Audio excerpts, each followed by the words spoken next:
தாமோ அன்பரசன் அவர்களே, மா சுப்பிரமணியன் அவர்களே, நாடாளுமன்ற உறுப்பினர் அருமை சகோதரர் டி.ஆர். பாலு அவர்களே, நாடாளுமன்ற உறுப்பினர் திரு செல்வம் அவர்களே, சட்டமன்ற உறுப்பினர்கள் இ. கருணாநிதி அவர்களே,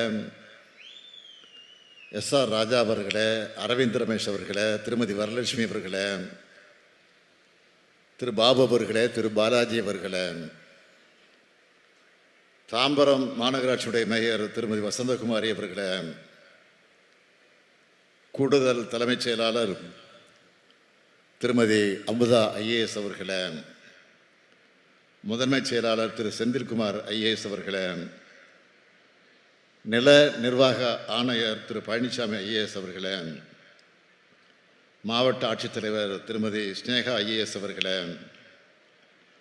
தாம்பரம் மாநகராட்சியுடைய ஆணையர் திரு பாலச்சந்தர் ஐஏஎஸ் அவர்களே, உள்ளாட்சி அமைப்புகளின் பிரதிநிதிகளே, அரசு உயர் அலுவலர்களே, பத்திரிகை மற்றும் ஊடகத்துறை சார்ந்திருக்கக்கூடிய நண்பர்களே, உங்கள் அனைவருக்கும் என்னுடைய அன்பான வணக்கத்தை நான் தெரிவித்துக் கொள்ள விரும்புகிறேன். நேற்று தமிழ்நாட்டோட கல்வி வளர்ச்சிக்கு அடித்தளமாக இருக்க போகிற மாநில கல்விக் கொள்கையை நான் வெளியிட்டேன். உலகின் பல்வேறு நாடுகள் இருக்க, நாட்டின் பல்வேறு பகுதிகளில் இருக்க முதன்மை கல்வி நிறுவனங்களை சேர்ந்திருக்க நம்ம அரசு பள்ளி மாணவர்களுக்கு நான் பாராட்டு தெரிவித்தேன். இன்னைக்கு இந்த மாவட்ட மக்களுடைய உடல் நலனுக்கு உறுதுணையாக இருக்க போகிற செங்கல்பட்டு மாவட்ட அரசு தலைமை மருத்துவமனையை தாம்பரத்தில் திறந்து வச்சுட்டு இந்த விழாவுக்கு நான் வந்திருக்கிறேன். கல்வியும் மருத்துவம் தான் நம்ம திராவிட மாடல் அரசோட இரு கண்கள் என்று நான் அடிக்கடி சொல்வேன். அதற்கு இந்த இரு நாள் நிகழ்ச்சிகளும் தான் எடுத்துக்காட்டு. 20,026 பேருக்கு பட்டா வழங்குகிற இந்த சிறப்பான விழாவை ஏற்பாடு செய்திருக்கிறார் மாவட்ட பொறுப்பு அமைச்சர், விழாவின் நாயகர் மாண்புமிகு தாமோ அன்பரசன் அவர்கள். அவரை பொறுத்த வரைக்கும் நான் என்ன சொன்னாலும் அதை தட்டாமல் தவறாமல் உடனடியாக நிறைவேற்றி காட்டக்கூடியவர். இந்த செங்கல்பட்டு மாவட்டத்தை வளர்ச்சி மிகுந்த மாவட்டமாக உருவாக்க அவருக்கு துணை நிற்கக்கூடிய மாவட்ட ஆட்சியர் ஸ்னேகா அவர்களுக்கும் அரசு அதிகாரிகளுக்கும் என்னுடைய பாராட்டுக்களையும் வாழ்த்துக்களையும் தெரிவிக்க விரும்புகிறேன். அதேபோல் தாம்பரத்தை சுற்றி இருக்கக்கூடிய மக்களோட நன்மைக்காக, பயன்பாட்டுக்காக தாம்பரம் அரசு மருத்துவமனையை செங்கல்பட்டு அரசு மருத்துவமனையாக, தலைமை மருத்துவமனையாக 110 கோடி ரூபாய் நிதி ஒதுக்கி தரம் உயர்த்தியிருக்கிறோம். மேலே 7,24 லட்சம் ரூபாய் மதிப்பீட்டில் பல் மருத்துவ பிரிவையும் உருவாக்கி இருக்கிறோம். அதோட தாம்பரத்தில் 1 கோடி ரூபாய் செலவில் அமைக்கப்பட்டுள்ள ஒருங்கிணைந்த பொது சுகாதார ஆய்வகத்தையும் திறந்து வச்சிருக்கிறேன். பம்மல் திருநகரில் உள்ள மூவேந்தர் தெரு, பவனந்தியார் பூங்கா, சிடிஓ காலனி ஆகிய இடங்களில் மொத்தம் 90 லட்சம் ரூபாய் செலவில் கட்டப்பட்டிருக்க 3 நகர்ப்புற துணை சுகாதார நிலையங்களையும் திறந்து வச்சிருக்கிறார். இதையெல்லாம் சிறப்பாக கட்டி கொடுத்திருக்கக்கூடிய நம்முடைய பொதுப்பணித்துறை அமைச்சர் மாண்புமிகு அமைச்சர் ஏவா வேலுவுக்கும் இந்த மருத்துவமனையில் சிறப்பாக செயல்படுத்த போற மாண்புமிகு மக்கள் நல்வாழ்வுத்துறை அமைச்சர் மா சுப்பிரமணியம் அவர்களுக்கும் என்னுடைய வாழ்த்துக்களையும் பாராட்டுக்களையும் நான் தெரிவித்துக் கொள்கிறேன். இதெல்லாம் சென்னை புறநகர் பகுதியில் வாழக்கூடிய மக்களுக்கு பயனுள்ளதாக இருக்கும். பொதுவாக நான் ஒரு அரசு நலத்திட்ட நிகழ்ச்சியில் பங்கேற்றா நான் கேட்கிற முதல் கேள்வியை, இன்னைக்கு எத்தனை பேருக்கு பட்டா கொடுக்க போறோம்? ஏன்னா ஒரு மனிதருக்கு அடிப்படை தேவைங்கிறது உண்ண உணவு, உடுக்க உடை, இருக்க இடம். இதுல உணவும் உடையும் எளிதாக கிடைச்சிடலாம். ஆனா இருக்க நிலம் எளிதாக கிடைச்சிடாது.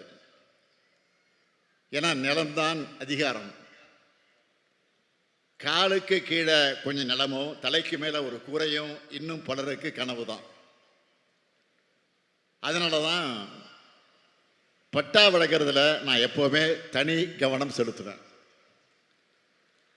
அந்த வகையில் இந்த நிகழ்ச்சியை பட்டா வழங்குகிற நிகழ்ச்சியையும் சேர்க்கப்பட்டிருப்பது உள்ளபடியே பெரும் மகிழ்ச்சி. தமிழ்நாடு முழுக்க வருவாய்த்துறை மூலமா பட்டா வழங்கிட்டு இருக்கக்கூடிய மாண்புமிகு வருவாய்த்துறை மற்றும் பேரிடர் மேலாண்மை துறை அமைச்சர் நம்முடைய அண்ணாச்சி KKS அவர்களுக்கும், அவருக்கு துணையாக நின்று பணியாற்றி கொண்டிருக்கக்கூடிய ஆற்றல் மிகு செயலாளர் அமுதா IAS அவர்களுக்கும், ஏன் அவருடைய டீமுக்கும் என்னுடைய பாராட்டுக்கள், வாழ்த்துக்கள். ஏற்றத்தாழ்வற்ற சமுதாயத்தை, சமத்துவ சமுதாயத்தை கட்டமைக்க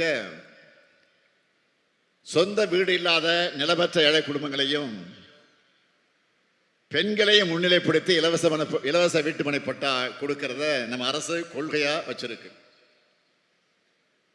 இப்படி வழங்கப்படுகிற கலைஞர் கனவு இல்லம், அனைவருக்கும் வீடு வழங்கும் திட்டம் போன்ற திட்டங்களில் பயன்பெற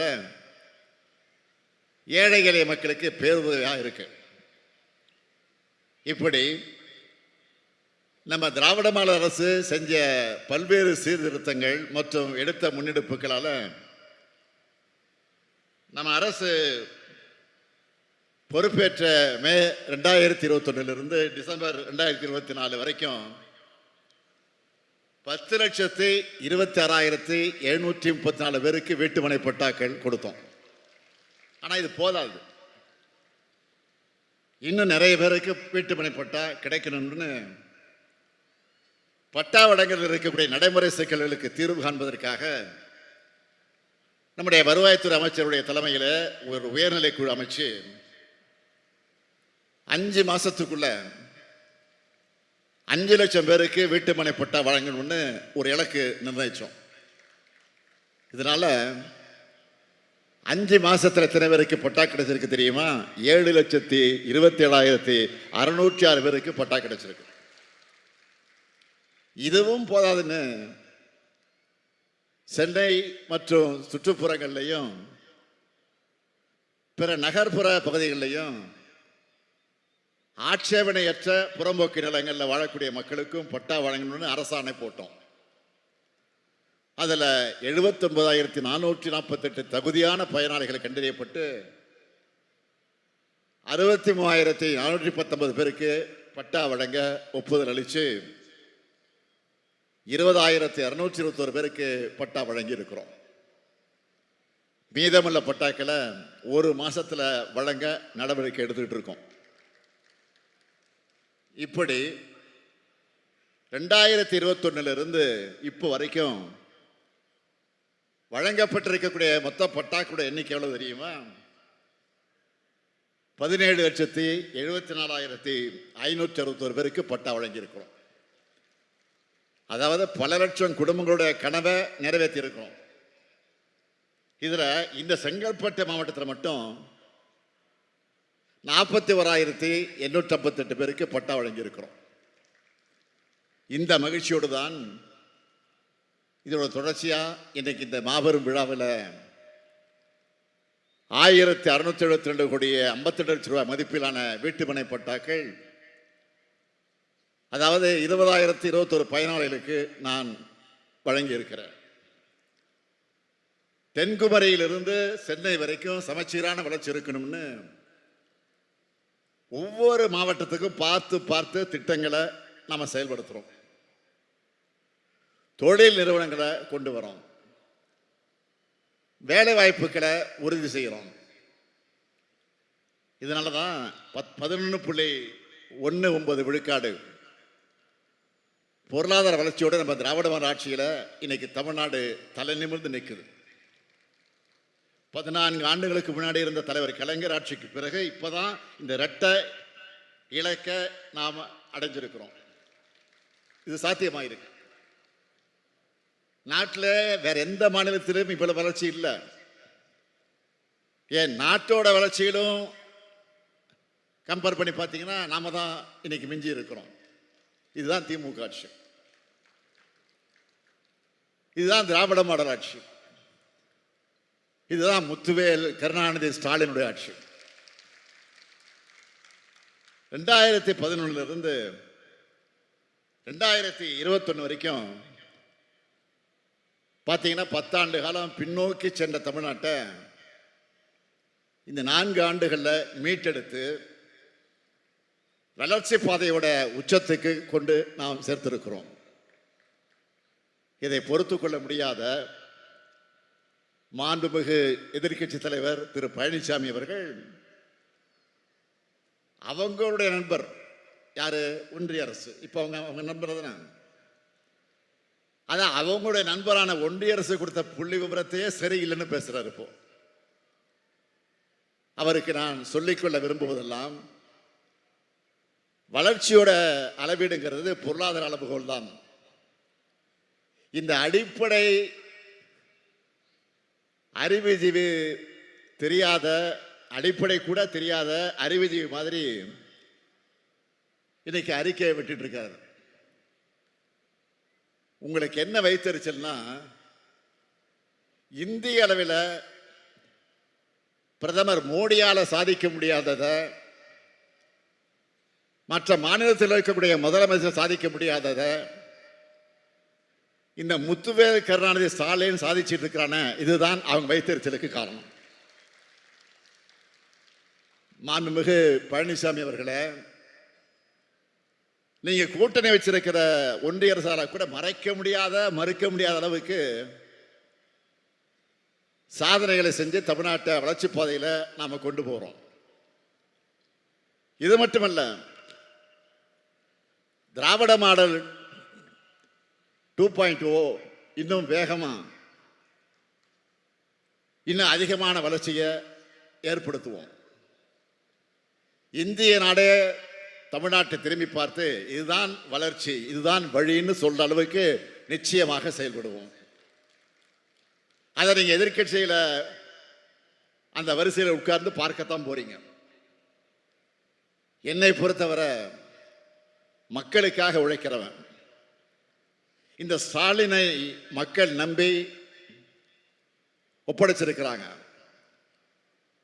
தமிழ்நாட்டு மக்களின் ஆதரவோடு எங்கள் பயணம் தொடரும் தொடரும் தொடரும் தொடரும் என்று சொல்லி விடைபெறுகிறேன். நன்றி, வணக்கம். உடனுக்குடன் செய்திகளை தெரிந்து கொள்ள சன் நியூஸ் பெல் ஐகானை கிளிக் பண்ணுங்க.